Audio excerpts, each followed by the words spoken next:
ზაფხულის შემდეგ სუხიშვილები თაკარას სცენაზე დაბრუნდნენ, მათ პირველი კონცერტი უკვე ჩაატარეს 20 სექტემბრამდე ყოველდღე 21 საათზე მაყურებელს საშუალება ექნება მათ კონცერტებზე დაესწროს და დატკბეს აი ამ სანახაობით, რომელიც ეკრანზეც კი მშვენიერია. პირადად ნამყოფი ვარ და ეს არის მართლაც საოცარი ემოციები, საოცარი განცდები და ვისაც არ ქონია ჯერ იმის შესაძლებლობა, რომ თაკარაზე სტუმრებოდა სუხიშვილებს, მე ვფიქრობ, რომ ეს აუცილებლად უნდა გამოიყენო. ეს დღეები აუცილებლად უნდა გამოიყენონ, ასევე კლასიკური მუსიკის მოყვარულებმა წინანდლის ფესტივალის მე-7 სეზონი გრძელდება, წინანდლის კამერული დარბაზის სცენა 12 საათზე ახალგაზრდა პიანისტს ალექსანდრა დოვგანს დაეთმობა. ღონისძიება საღამოს 19 საათზე გაგრძელდება ამფითეატრში.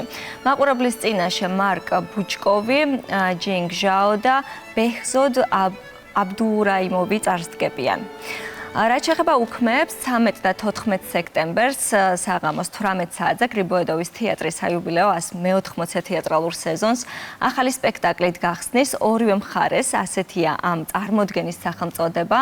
ის დომან ნოვაკოვსკის პიესის არწივების ზოგიერთი სახეობის მიხედვით დაიდგა თეატრალური დადგმა ორ ნაცნობზეა, რომლებიც წლების მერე ხვდებიან ერთმანეთს და სრულიად განსხვავებული შეხედულებები აქვთ. 14 სექტემბერს კი ბათუმის სახელმწიფო დრამატული თეატრის სცენა ქართული კლასიკური მუსიკის საღამოს დაეთმობა. ღონისძიების ფარგლებში ქართულ კომპოზიტორთა ნაწარმოებები შესრულდება.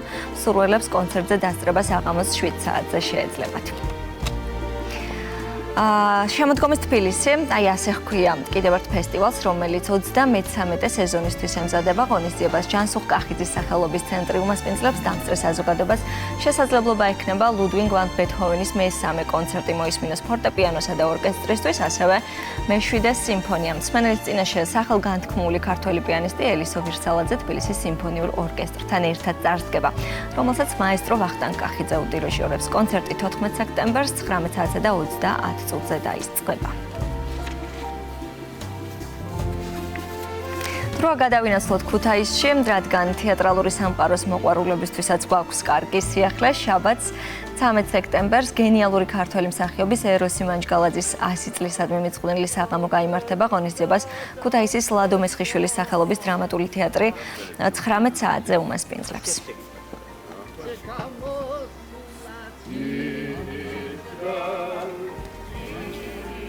კულტურული ღონისძიებით მოკლედ დატვირთულია უქმეები. წინანდლის კლასიკური მუსიკის ფესტივალი დასასრულს უახლოვდება. ამფითეატრის სცენაზე 12 საათზე იერუსალიმის კვარტეტი წარსდგება. 11 დღიანი საერთაშორისო ფესტივალი კი მალერის პირველი სიმფონიით დასრულდება. მოკლედ ასეთია საინტერესოა ის ღონისძიებები, რომლებიც დაგეგმილია საქართველოს მასშტაბით დღესაც და უქმეებზეც და მე ვფიქრობ, ნებისმიერი გემოვნების ადამიანი იპოვის მისთვის სასურველ ღონისძიებას საქართველოში და არა მხოლოდ რეგიონებშიც, რაც ძალიან სასიხარულოა. სწორედ ეს მინდოდა აღმენიშნა და